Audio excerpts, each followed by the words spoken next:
in. It's a beautiful day outside. I know there's other things that you could be doing right now, so I appreciate everyone tuning in to this session. Our topic for tonight is a deep dive into what's called prostate cancer survivorship and how we can navigate a patient's journey as he undergoes treatment for prostate cancer and how life may look after and what are some ways that we can kind of restore some normalcy for the patients after they undergo this sometimes tough and devastating diagnosis. My name is Dr. Harush Babar. I've been now with the urology group a little over 5 years. So I grew up in Melbourne, Australia, came here in high school, and then kind of been all over, did that in Atlanta, then went to undergrad and medical school at Wake Forest University in North Carolina. And then luck, whatever it may be, I went to the preeminent institution, what I believe for urology in the United States, the Cleveland Clinic, for all my training. So I did my 6 years of residency. And early in my residency, I found a passion for men's health and reconstructive urology. I just saw the immense impact that we can have in a man's life when he's navigating things like prostate cancer or having not able to pee from a urethral stricture or having a curved penis that they don't want to talk about. So all these really intimate problems, I get to discuss them on literally a day-to-day basis, and just really helping men take ownership of their health and their life. So it's been a very rewarding experience. So I stayed at the Cleveland Clinic for an extra year under the tutelage of Dr. Ken Angermeyer and Hadley Wood, who are just the best mentors one could ask for, and did an extra year of training in men's genitourinary reconstruction and prosthetic surgery. So these are some of my specialties. I actually now kind of go throughout the tri-state area. I go to Blue Ash, Eastgate, Norwood, the West Side, just to, I only do men's health at this point, so it's been just a really great experience. All right, so the topic tonight is about prostate cancer survivorship. We want to focus on quality of life here. A lot of patients, wherever you are in this journey, whether you've just been diagnosed with prostate cancer, whether you're 10, 15 years out from your diagnosis, we're not really going to delve into the actual nitty gritty of the cancer. That is some of my colleagues in my group who are skilled oncologists, urologic oncologists, deal with that. But I want to talk more about the quality of life aspects. And so your cancer doctor gave you years to your life, and our job is to restore some life to your years. So the goal of today is to talk about sexual wellness, men's health. And so managing your sexual health is important, but especially at the time of treatment of your prostate cancer. And the two common things that we can see after prostate cancer treatment, one is erectile dysfunction and one is incontinence or urinary leakage. And the thing is, I'll meet a patient who had let's say prostate cancer 25 years ago. I think I recently in 1996 had his prostate out. He's been leaking urine for close to 3 decades.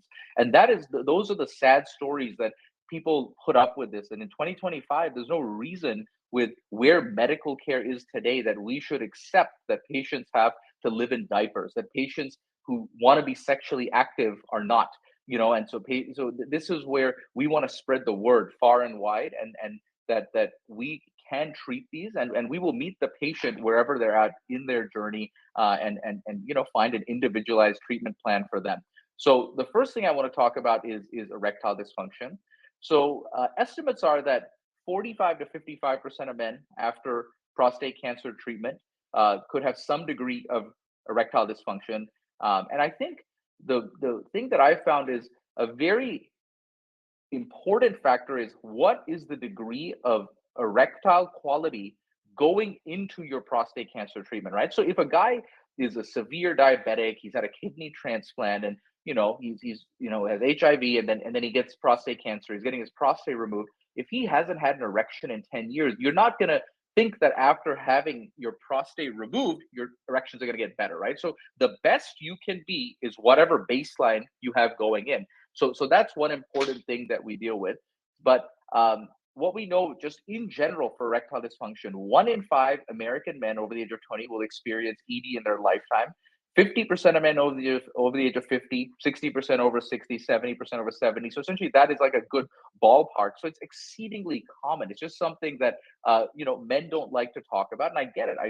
It is intertwined with our image in our head and our self perception of manlyhood. And so, but I think that treating this aggressively and making sure that we can help patients get an erection that is sufficient for penetrative intercourse, and so they can have erections whenever they want, as long as they want, is a goal that we should achieve in all patients who want that. So it is, we estimate that well over 30 million American men are affected by erectile dysfunction. And so it's very common. There are many causes of erectile dysfunction. It's not just prostate cancer and the treatment of it.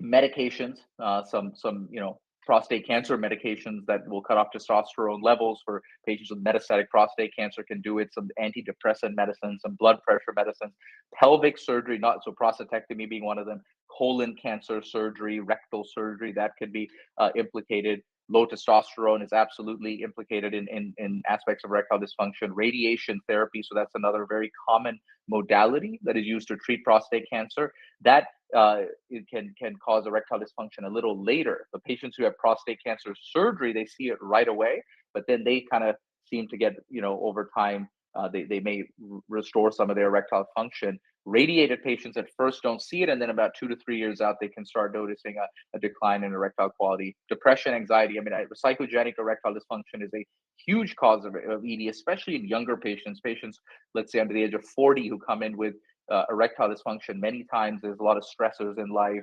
They're depressed, they're anxious, they're undergoing a major life event like a divorce or something of that nature. And all of a sudden ED can rear its head. And we know that there's a very powerful, mind to penis connection there. And so then obviously treatments of prostate cancer, which we're going to delve into. And so things that one can do to reduce their risk and just improve their overall health. So I think of it like anything that is good for your heart is good for your penis. So diet, Mediterranean diet especially has been shown to be good. Exercise, high intensity exercise, weight training, all these things, as much as one could do, is excellent. Losing weight, not being obese, limiting alcohol, quitting smoking. Smoking is disastrous for one's erections. Okay, because it takes out some of the microcapillaries in the body, and that's what a lot of erections are based on. And so blood flow, and so smoking. If I've had a couple of patients who've honestly undergoing this have quit smoking.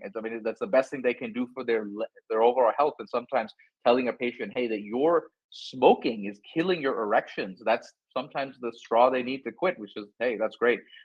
Reducing stress, sleeping well, all these things are important. So this is a bit of a busy slide, but what it's talking about is that essentially the nerves that are important in maintaining one's erections are intimately associated with the prostate. So the neurovascular bundle that, for instance, when one of our surgeons would remove a prostate for prostate cancer, he or she would have to sweep those nerves away in the appropriate patient where you can do a nerve sparing. And in spite of having a talented surgeon who does a great job, the nerves can be stunned, whether that's temporary, transiently, or permanently, and then that can be of why erectile dysfunction can be seen. So essentially the prostate is very intimately involved with the nerves. Whether you remove the prostate, radiate the prostate, do any other type of focal ablation, whatever it may be that may affect the nerves, you can see some type of erectile dysfunction. So the treatments for ED, just to kind of lay out a bit of a roadmap: pills, so what we call PD-5 inhibitors, which is Viagra, Cialis, Levitra, Stendra, all these medicines that we have heard about for years. These are kind of what we consider first line treatment options for erectile dysfunction. Then supplements is an interesting one. I think that there are certain ones that have, I wouldn't say the best data are there, but there is some trials, right? So ashwagandha root, apomorphine, L-arginine. So there are some that have some data, and some patients swear by them, and it's fair enough. Next is low intensity shockwave therapy. So this is something that's all over the radio. This is a restorative therapy that can help erectile function. Generally, I'll tell you, in this patient population, there's been a couple trials that in prostate cancer patients, we have not noticed the best benefit for low intensity shockwave. Now, in certainly, a 40-year-old who has the beginnings of ED, I think that is something that even in the European Association guidelines, is first line, right up there with Viagra and Cialis. And many men get it in the U.S. It's not covered by insurance, but it is an interesting option that is gathering a lot of steam in the mainstream. And then pokes, which is injections and intraurethral gel. So injections, so people may have heard of trimix or bimix, and this is essentially taking a pill that goes throughout the body. You inject directly into the penis, and that works pretty well. And then pumps, vacuum erection device, Restorex, which is more for penile traction and removing curvature from the penis, but that can also be implicated. And then procedure, so penile implant being the main one. So if patients fail what we call medical management of erectile dysfunction, Viagra, Cialis, injections, then we consider penile implant procedures. So just to delve into the oral medications, they essentially, Viagra, Cialis, they increase blood flow to the penis. They require sexual stimulation. Effective in 50 to 85% of men. I think there's better effectiveness in younger patients who are just starting on this journey. If you've been taking it for 20 years, a lot of times, the ED progresses and those medications don't work. Not as effective in men who are diabetic, which is another huge cause of erectile dysfunction and after prostatectomy. Rarely covered by insurance for the needed amount. But at this point, I think that it's not like it was 15, 20 years ago where there's only a brand name. So I think generics are more affordable, tadalafil and sildenafil at this point. Can take, 1 hour to work, more so for the shorter acting ones such as Viagra, and then Cialis has a longer half-life, is daily formulations. The main side effects: headache, facial flushing, nasal congestion, vision changes. So essentially, because it increases blood flow to the head, so you may notice some of those things. And then prolonged erection. I think that doesn't happen too often with PD5 inhibitors. I think at this point, they're well established to be quite safe. The only contraindication is in patients who take nitrates. We don't recommend them, but short of that, maybe in alpha blockers, but it's pretty well tolerated. Just a plug for we have an in-house pharmacy that I think does an amazing job. Patients are exceptionally happy. It's a urology specific pharmacy. There's no waiting in line, especially when you're getting your Viagra, going to the Kroger and saying it in front of 17 other people. Probably, people don't love it. So we mail it from our pharmacy, competitive pricing, and we always have a human answer the phone, and people are happy. So just something to know as well. Another treatment, which I think this is actually a vacuum erection device. I think in the prostate cancer survivor is a very interesting and effective solution in the immediate recovery period, right? So what this is essentially a hollow tube that is put over the penis that creates a suction effect, and it brings blood flow into the penis. It can be effective in 68 to 80% of men, but yet the majority, 86% of men, will decide, hey, look, not for me, just due to lack of spontaneity, discomfort, insufficient rigidity. But that data is as a long-term treatment option, right? But I think that patients who've just had their prostate removed, they're not getting good erections, especially that first 6 months to a year. And so to have that patient get blood flow and turn over to the penis, I think a vacuum erection device is critical. So what we have a prostate cancer survivorship formalized program here at the urology group. We like to meet patients if we can before they get prostate cancer treatment, specifically prostate cancer surgery. Most times they come in. We start them on a daily Cialis, which we just talked about. So that increases blood flow to the penis on a minute-by-minute basis. That has oxygenation, wound healing factors, stem cells, things that can increase blood flow down to that area. And then we start them on a vacuum erection device. So twice a day for 10, 15 minutes if they can. They put that on, get some blood flowing into the penis, and then remove it. So it's not really used at that point for penetration and sex. It's just for blood turnover. Because when you think about, when you're 20 years old, you're having a couple erections an hour at night. Up, down, right? And so once you undergo prostate cancer treatment, you may not get that turnover. So we want to try to stimulate blood flow to that area, because we know that patients who do daily Cialis or PD5 inhibitor and vacuum erection device in the early postoperative period, and even preoperative for daily Cialis, they have earlier recovery of erections after prostate cancer treatment, and sooner and better. So that is important. And I think that, so this is where I think actually getting a vacuum erection device and it's using it in that first year or so after can help. And also some patients will notice that once the prostate is removed, the surgeon has to sew the bladder to the urethra. So that may pull the penis in inherently just the day you have surgery. Now, look, you got to have that procedure. If that's deemed what's necessary to save your life, that is what it is. And you do that. But using a vacuum erection device can help mitigate some of the losses in length and girth that patients may notice, because essentially we look at patients who went through this journey 5, 10, 15 years ago. What are things they wish they did and knew? And now we're kind of trying to meet patients on the front end. And so this is what the goal of our prostate cancer survivorship program is. Next is injection therapy. So injections, these are self-injected medications that you put directly into the penis. 5 to 10 minutes before intercourse, you'll remove it generally from the fridge or the freezer, unthaw it, inject, and then go from there. Limited shelf life, little more if it's frozen, less if it's in the fridge, and you get them from specialized compounding pharmacies around town. And so there's about 60% of men see success. I think that's fair. I think it's probably even maybe a little more in regard to actually getting the erection. Now, the issue more is the side effects, the bruising, pain, swelling. It's probably not appetizing to put a needle in the penis for certainly some patients. Now, here, the risk of the prolonged erection is certainly there. So that's called a priapism. Sometimes the medicine works too well. Essentially, you get an erection that lasts 4 or 5 hours, and then the antidote has to be administered, whether in our clinic or if it's after hours in an emergency room. So it's it is an option. I think once again, in the prostate cancer survivor, we do like to be aggressive on this in patients who are trying to return to sexual activity. So when patients are 4 or 6 months out from their prostatectomy, and if they're still not having good erections and they're motivated, right? Some patients say, look, I want to try the pills and the vacuum a little longer. I think that's totally reasonable. Some patients are like, look, I want to get going on this. We like to institute this early, right? So I think back 10, 15 years ago, I think we were a little late on this. I think that now in motivated patients, we see no reason to not start this early. So another very important option for ED. Low intensity shockwave. I kind of mentioned it earlier. So this is something that is kind of all over the sound waves, the radio, so to speak.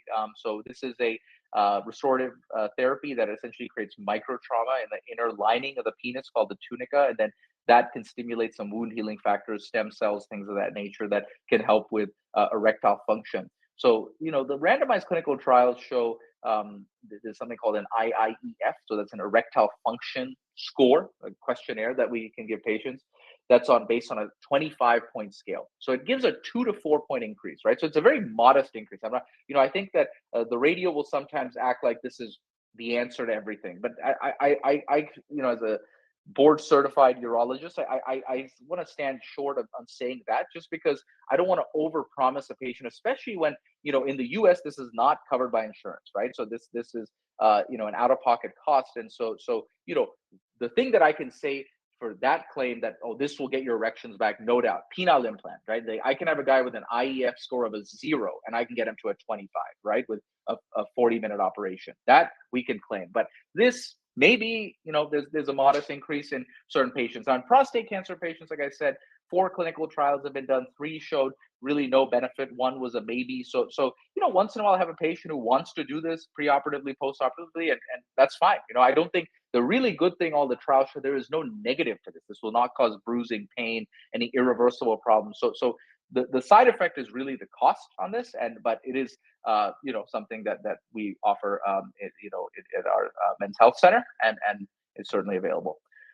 And then the last thing I wanted to discuss is essentially what we call penile implants. So I think of this like, if your knee was not doing well, then your orthopedic surgeon may give you some pills like Tylenol, Motrin. Then they may try steroid shots into the knee, and if that doesn't work, they'll say, okay, either take a knee replacement or live the rest of your life in a wheelchair, right? And I'm still waiting to meet the guy who said, give me the wheelchair. Every patient takes the knee replacement, as they should.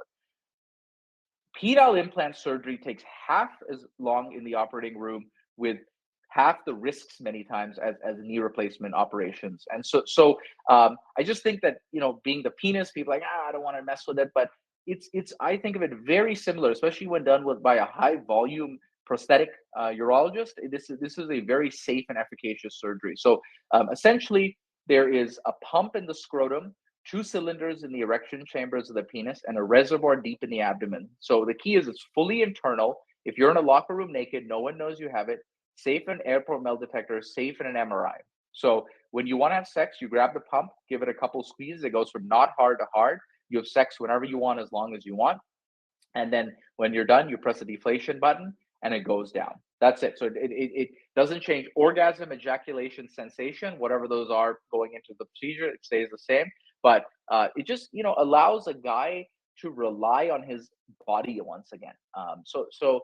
It's just something to think about. I think that, it's not the right option for every patient, but like I said, there are many guys who haven't had sex in like years, right? And they say, I don't want to, and that's fine. But a lot of times when they really think about it, it's that they are scared of failure in the bedroom. They've tried all the other options we've went, and they've just nothing's worked. But like I said, a guy who has not even had an erection in 2 decades, we put one of these in, he can have an erection again. So it's a totally game changing therapy. Now, believe it or not, this has been around since 1973, well before I was born. Okay, so this has been around over 5 decades at this point. Obviously, the technology's come a long way, but it's something to think about. The risks of a penile implant surgery, the two I think about is, one is device failure, right? So because it's saline moving back and forth, so just like your car tire can pop a leak, this can leak. It's just saline, like I said, so nothing toxic to the body. Average lifespan of a penile implant, Boston Scientific penile implant, 12 to 13 years, right? So then if that happens, you take the old one out, put a new one in, another 45-minute operation, home the same day. And then infection. So infection, any implant in the body, knee, hip, heart valve, 2 to 3% rate of infection. That really relates to surgeon experience, I think. So you got to get it in fast. You can't be, and so, I do the most penile implants in all of Ohio, Michigan, Kentucky. We do over 150 of these a year. We're the first center of excellence in Ohio doing this operation. And so my personal rate is below 1%. Now it happens, right? But it's one of those things. If it happens, you got to remove the whole thing, wash it out, and then come back in a couple months generally. But it's not something that's insurmountable. And so something to certainly think about, and just know that 500,000 guys worldwide have had this procedure. So it's just something guys don't talk about, like women may talk about breast implants after breast cancer. But something to know. So one other thing, keep putting your any questions you have in the chat. I should have said this earlier, because at the end I'm gonna kind of like to answer. That's my favorite part of these webinars, is just to answer any questions, concerns people have. So we'll keep going. Let's see if we can play this video here. So this is going to show an animation of the penile implant. Let's see. Here we go. I'll kind of talk it through once it shows up.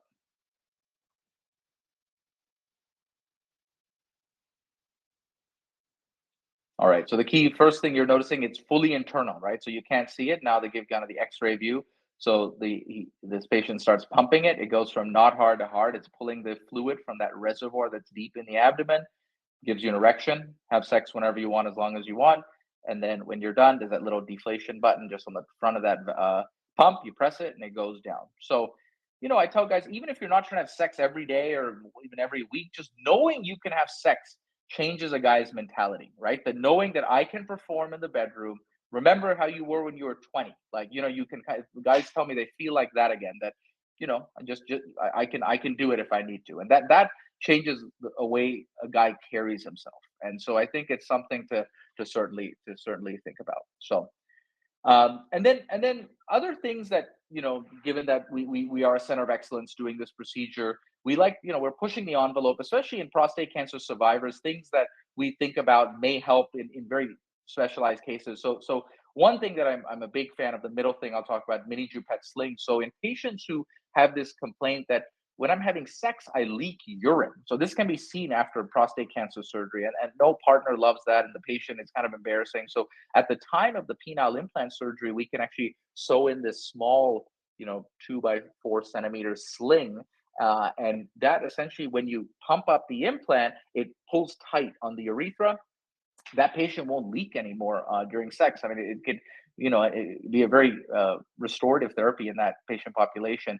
Some patients do have a severe curve to their penis, and so we can straighten that out. Whether it's with, there's actually more treatments for that I think are kind of beyond the scope of today's talk. But sometimes with penile implant surgery, we can do that, and then essentially straighten the penis at the same time. And then suprapubic lipectomy means in patients who have this big fat pad that's hanging over the penis, we can remove that. Through that, actually put a penile implant, close it up. Cosmetically, it looks really nice. That sometimes can be hard to get insurance coverage, but we've done quite a lot of those too sometimes. But it's a great therapy. So other things that we always are looking to think about and kind of tailor the treatment to the patient. So the other thing I want to talk about, a less common issue than erectile dysfunction, but I think actually probably a more debilitating problem if it happens, is incontinence or urinary leakage after prostate cancer. So estimates are that 8 to 15% of men may have some incontinence at 1 year after prostate cancer treatment, and really it's prostatectomy that you see this in, prostate surgery, prostate removal. Radiation patients generally don't have to deal with urinary incontinence unless a rare population is where they get like what's called a TURP after, or a lasering of the prostate, where someone opens up the prostate for some reason, and then those guys are leaking a ton, right? But that's kind of not as common. But the rates of incontinence after prostate removal are low, but certainly nothing to laugh about. And I think that most times, at first, when the prostate is removed, for the first couple weeks after, patients leak, right? Because you have to, train your pelvic floor with what's called Kegel exercises. And over time, most patients get better, but at first there's going to be some leakage, but some patients will have like this longer lasting leakage that we may need to intervene on to help them with. So some of the options for urinary incontinence pads, certainly this thing in the bottom left is called a clamp, a Cunningham clamp. So essentially it clamps across the penis. I don't love that option. I mean, some patients do it. It's maybe an okay short-term option, but long-term, it kind of can cause some problems to the skin and discomfort to the penis. The middle thing is called a condom catheter. So essentially it's like a condom that's put on the penis, and then when they leak, it goes into there. Once again, all this stuff on this left side to me are more temporizing solutions, and then the right has kind of two things we'll delve into more. The first one on the top is called a male sling, and that's for mild incontinence, maybe mild to moderate, and then for moderate to severe, the thing on the bottom right, which is called an artificial urinary sphincter. So wanted to kind of show this real quick. So this was a docuseries that was done on our center here at the urology group. So we were one of 6 centers featured from the United States for this, and so Roberto is a patient who is near and dear to my heart. So he had prostate cancer back in 2017 and had prostatectomy, had a complicated course thereafter, and then really lived with incontinence for many years, and then came to us a couple years ago, and we talked to him, and we said, look, like, you get one shot at this thing called life, and there's no reason that you should live in diapers. And so he underwent one of these procedures, the AMS 800 artificial urinary sphincter.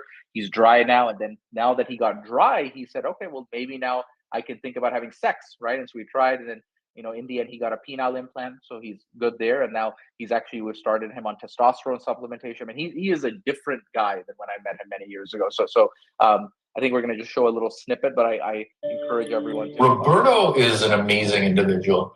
I just remember he came in and he was a victim of his incontinence. We had a good conversation, and we decided to proceed with the AMS 800 artificial urinary sphincter. We did that procedure back in December of 2020, and it went well. And 6 weeks later, I saw him back, and we activated it, and he was very, facile with it and picked it up real quick. It works wonders. I mean, I can do whatever I want now. I mean, I get on my tractor, mow lawn. Before all the bumps and stuff, I would leak. I can use a shovel. Before I couldn't use a shovel. I can get on my knees. I don't get up as quick, but it was night and day.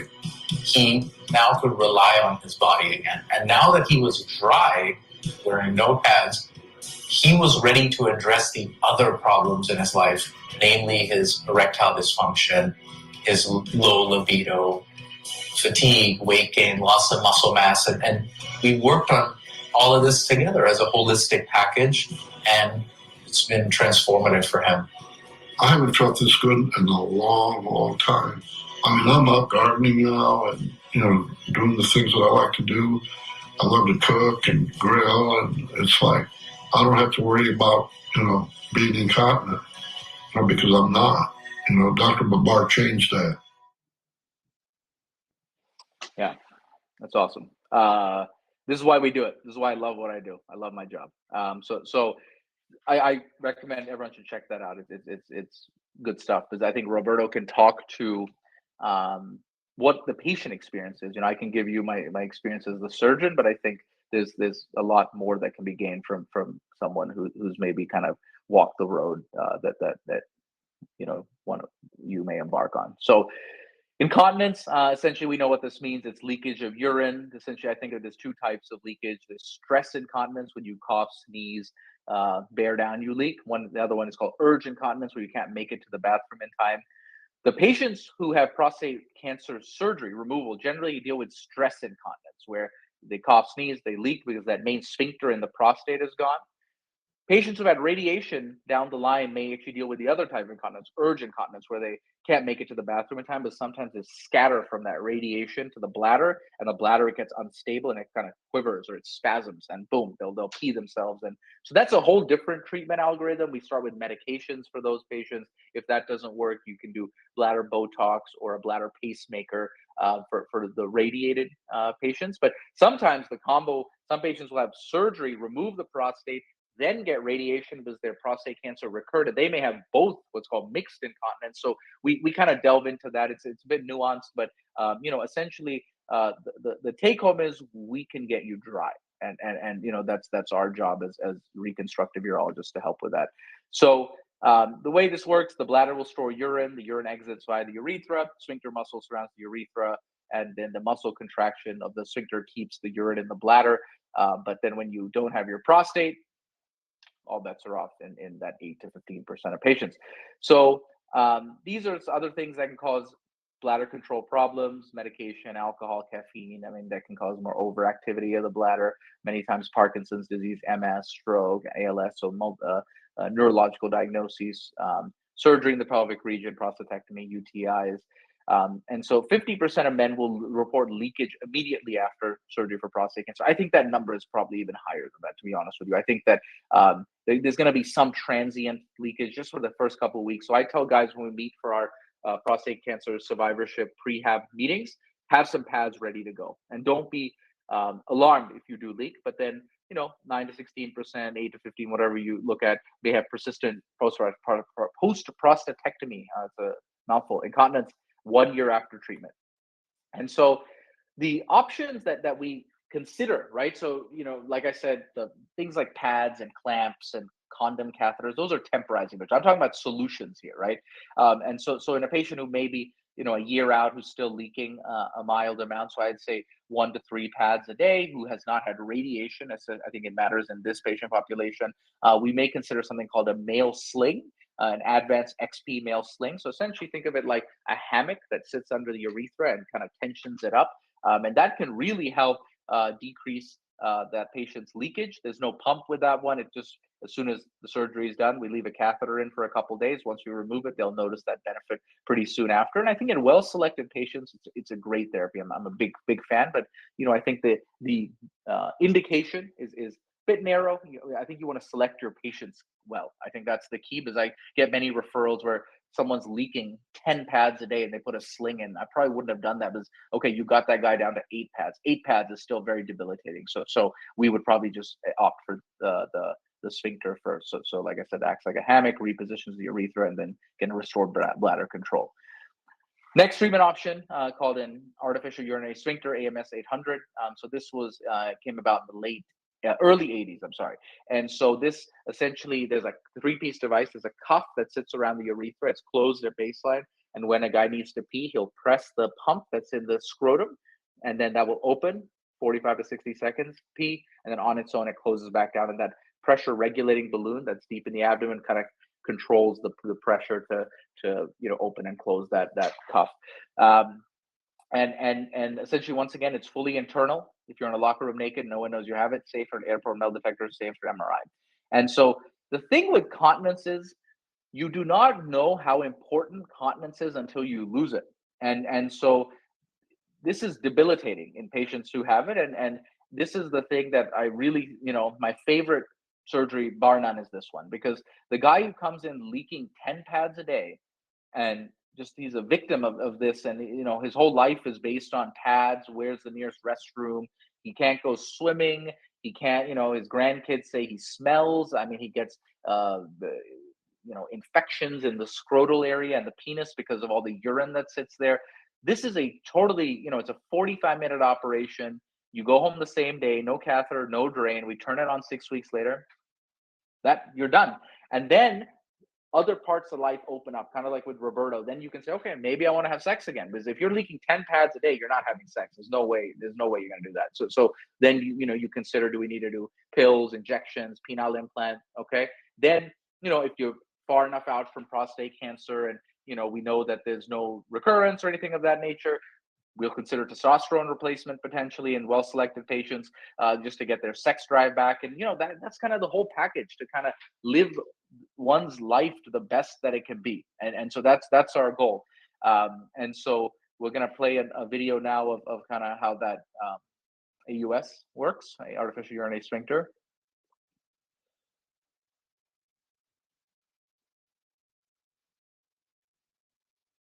Once again, fully internal, so can't see it. So here's the X-ray view. There's a pump right there. We put it, exactly like that on the side, because you're going to use it more often likely than a penile implant. They can press it. That cuff, you see it open. Patient's peeing. I can see out the penis, and then it closes back down. Easy as that, right? Something to think about. Same risk, similar risk to the penile implant in that device malfunction, right? So on average, this fails a little sooner, 7 to 8 years, just because this is constantly active. Because most guys are not going to have sex 10 times a day. You'll probably pee 10 times a day, though. If you do have sex 10 times a day, well done to you. And then infection risk is still there. And if that happens, you got to take the whole thing out, wait about 4 months and replace it. But thankfully, those rates are rare. And then one other nuance to this is we don't want anyone who's a non-urologist putting a catheter through this. So rarely, if a guy ends up in an ER after a car crash and they need to put a catheter in, we ask that they tell them that, hey, call the urologist, and we all myself and my colleagues know how to work this. Some patients get a bracelet for that reason. If they were totally comatose, the ER doc could see, okay, yep, don't put a catheter in. But that is, I think that's pretty rare, and we deal with it as it comes. So don't give up. If one treatment doesn't work, we'll find one that does. This is what makes our work worthwhile, to help patients in their time of need. This is why I went into medicine. This is why I picked men's health and reconstructive urology, so that these quality of life issues that can envelop one's life, we want to help to solve them together. And so I'm super happy, that this year, especially, we've rolled out our prostate cancer survivorship program, thanks to, we work hand in hand with our prostate cancer treatment group, essentially. So when someone is booked by one of our 35 urologists for a prostatectomy or prostate removal, and a message is sent over to our team, Angela Hunter and her team, to give that patient a call and say, okay, look, you're having your surgery. You're probably thinking all day and night about your prostate cancer, but there is well over 95% survival for prostate cancer. You are most likely going to come out on the other side of this. How can we help you have a better recovery once you're on the other side of this? And so we like to meet these patients, me or my PA, Melissa, in Kentucky, Dr. Wang and his PA, preoperatively if we can. Start Cialis vacuum erection device. Talking about Kegel, something I didn't mention here. Essentially, those are pelvic floor exercises to strengthen it that are critical to be done before surgery. The patients who do it before surgery have better recovery of continence than guys who only do it after or don't do it at all. And then, just to periodically check in with those patients, because you're going to meet your cancer surgeon, right? And he or she will tell you, okay, your PSA is this, you're looking good or not. And I think that's what they're trained in. That's their passion, right? And so our passion, my Dr. Wang and myself, is to help patients on this journey. And so this program has been transformative, and kind of just makes coming to work just all the better. So thank you so much for tuning in today. Please ask any questions. I'm going to quickly try to go through as many of these as we can. Actually, we'll be able to go. There's not that many. So if there's any more, please bring them in, and let's go through it. First question, please comment on managing rectal incontinence that occurs after radiation. That's a great question. So it's not as common, but it can happen. Yeah, rectal incontinence or fecal incontinence can be seen after some radiation, some neurological disorders, things of that nature. It's actually, believe it or not, it's actually very treatable with what's called sacral neuromodulation. So essentially, something that's a pacemaker to the bladder and to the rectal area. So fecal incontinence is one of the indications for that. So we have some of the best the people who do that is called a neurourologist. So it's a device that is essentially stimulates the sacral nerve that can reestablish fecal continence. So actually, a bit unrelated, but actually today I had a patient who I put a penile implant in. It's totally unrelated to this, but it just brings it up. He's a 32-year-old type 1 diabetic. They are the patients of the worst in erectile dysfunction, and he was fecally incontinent from his diabetes and just not being able to feel down there. One of my partners, Dr. Rodersheimer, put in one of these sacral neuromodulators, and for the first time in his life, probably he's not fecally incontinent. Now today we put a penile implant. We'll knock on wood, and then he'll be able to have sex. I mean, that is why we do this. Imagine at 32, you've never been able to really have good intercourse because of your diabetes. But yeah, it's all manageable. But that's another thing that comes up. You want to manage the fecal incontinence first. You do not want to be putting any devices in or anything when that will happen. But we have really good options for that. And so if you are having this problem, actually, you would, actually, I would reach out to a urologist, believe it or not, even though we are not, I don't do colonoscopies and stuff, but fecal incontinence is maybe the one thing that we can help with. So some of my partners, I don't do that procedure, but Dr. Rodersheimer is excellent, Dr. Scott, Dr. Zabo, these are some of the ones in our group who high volume at treating this. So please call us. Next question. I'm now 2 months since 28 days of radiation to the prostate area. I still have weak bladder with urgency and more than normal trips to the bathroom. I'm wondering if it will ever get better. Yes, hang in there. Absolutely. Right now, the bladder is unstable. It just took a hit, right? I mean, they essentially burned your prostate from the radiation, and so there can be some scatter. So that can be seen. Your urologist or radiation oncologist can help with some OAB medications, so beta-3 agonists like Mirbetriq, Gemtesa, that can help to kind of calm the bladder down. 2 months out, it's probably too early to jump to these procedures like I discussed in the last question, but generally these things get better. And then for the burning, if there is, you can use things like azo, urogesic blue. But it's just these first couple months after any prostate cancer treatment, radiation, androgen deprivation therapy, surgery can be, this is a change, right, to your quality of life, the way you live. So can be seen. Are you familiar with yohimbine and what recommended dosages are? Unfortunately, I'm not. So I would say use our trusty friend ChatGPT for that, but it's not in the American Urologic Association guidelines at this point. But so I can't say I am. Does it matter what size your penis is to get the implant? Yeah, that's a very good question. So long, I mean, the easy answer is no, right? So every, the implant comes in various sizes. Everyone will tell me in the preoperative holding that I want the biggest implant you can get. The answer is yes. We will put the biggest implant in for you, but no one's gonna. The penile implant is not a lengthening surgery. There's really no way to safely and reliably lengthen the penis. If there was, A, I'd be the first one getting the surgery. B, I would be in the Bahamas retired. So anyone who tells you they can lengthen the penis, and that is not true. The penile implant surgery is a restoration of functionality. So if a patient cannot have sex, he loses the erection, and he's tried everything, it will make it so you can have sex. You won't lose the erection. That's what it will do. But we will max it out as much as we can. We're not going to shortchange. Like if your penis is this long, we're not going to put an implant this long. We're going to right size it, but you also don't want to. People say, "Give me the longest one." But if your penis is this long and we put something in this long, you know what happens? Your penis doesn't stretch. It makes an S shape or a W. Weird shapes happen. I'm revising a guy on Monday with this, where an oversized implant was put in, and now his penis curves down, right? And so that's not good either. So you got to match the right thing to the right patient. So and you know, and when it the answer is, does the size of your penis matter for the implant? No, we can get it working. So I had advanced prostate cancer treated initially with leuprolide and abiraterone, and then had 5 CyberKnife treatments later. My testosterone level is around 2. My question is, will my T increase over time, which will benefit both sex and overall health and stamina? Yeah, that is a great question.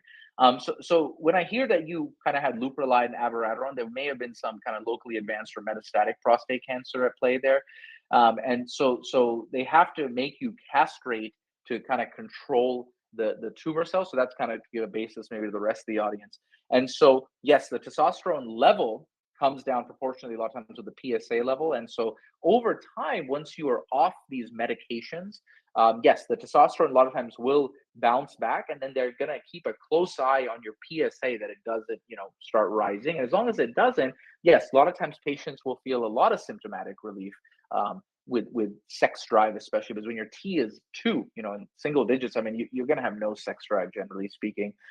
Erections poor, and then you can start having weight gain, loss of muscle mass. Now, we're going to go into a bit of a controversial subject, which I actually think is not controversial. People in my field don't think it's controversial, but if you look online, it is, which is testosterone replacement in prostate cancer survivors. So if a guy has active prostate cancer, he's undergoing prostatectomy, or he has certainly metastatic prostate cancer, I'm not going to give testosterone. But if a guy is, let's say, a year out from his prostatectomy, his PSA is undetectable, many providers, not urologists, I would say, but other specialties may say, no, you cannot have testosterone. But so these patients feel miserable. They're living hypogonadal. They're, losing their muscle mass. They're getting depressed. They're sleeping in the afternoon. I think that we now know that it's not as if, like, if you think about it this way, look, if a patient had a normal testosterone level, it doesn't mean that they would get prostate cancer, right? And so there's no reason we have to have them suffer. So we are very comfortable at Urology Group in well-selected patients, which is most patients, I would say at this point, giving testosterone replacement therapy at a well-indicated interval after prostate cancer treatment, kind of in this journey to help. Roberto, right? He had testosterone replacement therapy because now he has a penile implant. We don't want him to not have any sexual desire to use that, right? He's been prostate cancer free since 2017. Why does he have to suffer, right? And I tell guys, if your prostate cancer is going to come back, it is not the testosterone that brought it back, right? It was just going to come, and then, we would take it off. Now, we probably wouldn't want to do like testosterone pellets, right, that are going to be in there for 4 months. That is a super long acting formulation. But if you're on testosterone gel or pills or a shot that you take once a week, okay, if something happened, we can always stop it, right? And that, but so I think that is something that's interesting, because the study that talked about testosterone being contraindicated in prostate cancer was in 1941. It was based on 3 patients. So you could kind of see where I'm going. It wasn't really a well-done study. It was an anecdotal study. And since then it's been disproven, but it's still, kind of mainstream that we think not. So I went on my soapbox a little bit there to that question, but answer is there's hope. Give it time. Once you're off those 2 medications, I think the testosterone will bounce back. If you are, prostate cancer free or, in remission for, let's say, a year or so, after those, we could even consider testosterone replacement. It'd kind of be a discussion that you'd want to have with us. So what about surgery followed by radiation followed by ADT? What about surgery followed by, I'm assuming this patient may be talking about if you had prostatectomy followed by radiation followed by ADT. What to me that means is, you probably had some cancer that had recurred and they needed to kind of get it under control. But when you've had all 3 really big modalities of prostate cancer treatment, I think what happens is your rate of erectile dysfunction gets very high. And then, incontinence can also sometimes worsen especially after the radiation. So in that case, please come and see me, because if you're having any of those issues, very treatable, right? So we may just, see you probably at that point maybe been failed Viagra, Cialis. We may do a penile implant or a sphincter just to get you some normalcy in your life. I mean, you obviously had a rough go of it with the cancer. No reason to live like that. How long after prostatectomy do you know the degree of your ED incontinence? That's a great question. I mean, I think at first you're going to have some degree of incontinence, some degree of erectile dysfunction. We really start, intervening on things more aggressively, I would say, maybe at the 12 to 18 month mark. So 12 to 18 months is where whatever recovery is going to be seen will happen. Okay. But there are some caveats to that, right? I don't think some of my colleagues say, okay, you gotta wait 18 months till you intervene on a patient. I don't think that's true. Like if a patient comes into my office and he is leaking 12 pads a day and he is 9 months out from his prostatectomy, there is no way in 9 months he's going to get dry, right? So I am not sitting around having this guy, getting skin infections, breakdown, going through 10 pads a day. I'll put a sphincter in him, right? Like that's you don't need to wait on that. If there's a guy who had no erections going into surgery, he's diabetic, nothing, and he's, 9 months out again and he's having no erections, but he wants to finally say, okay, I'm good. I want to have sex now. We'll put a penile implant in because it's not coming back better, right? And so this is a bit of a nuanced conversation, but generally the 12 to 18 months is an accepted period that whatever it levels out at after that is probably where it will be. I feel I've been dealt a bad deck. I haven't officially been diagnosed, but I've had a MRI. PSA is still higher than it should be, and free PSA is 12%. My PSA has dropped from 5.09 to 4.1 after stopping testosterone replacement. But to be facing all of this and losing my sex life at 47 doesn't seem fair. Yeah, I think you've put it the right way. I feel for you. I mean, I think you have been dealt a bad deck there. I think it's something that you're obviously in the midst of that treatment. We're happy to help as we can. I mean, I think maybe you're getting a biopsy or something at some point, or I'm not sure the nuances of your case, but we're here to assist you, and we want to be helping you. So, and I think in regard to stopping testosterone replacement therapy, it's an interesting thing, right? So I think once you make the diagnosis is made or a prostate cancer or not, I think then probably you could consider restarting TRT or not. But I think, I bet they want to see how it all plays out. So without more information, I can't give you a better answer maybe, but I think that's what you said is fair. How long after my prostatectomy will my penis go back to its normal preoperative size? Okay, here we go. That's a great question. So the day you have your prostate removed, boom, you remove it, you got to sew this to this so that it's going to pull in a little bit. I think that patients who do a vacuum erection device have less loss of length and girth. Look, I think there was a good study that was once came out that showed that every male overestimates his penile size. We look at it, on the right day at the right time when we're 20 years old in college, in the right shade of the sunlight, and so I think there's some degree of that. Now, going back to your normal preoperative size, it's hard to know if it will ever, right? But I think if you are very diligent with a vacuum erection device, doing it twice a day, 3 times a day that can certainly help. Second thing, there's something called a Restorex, which a lot of times is used in Peyronie's or penile curvature, but there is some data that when used in prehab, right, in really motivated patients, but it's about $500, insurance doesn't cover it. You buy it online. That can also help add another centimeter or 2.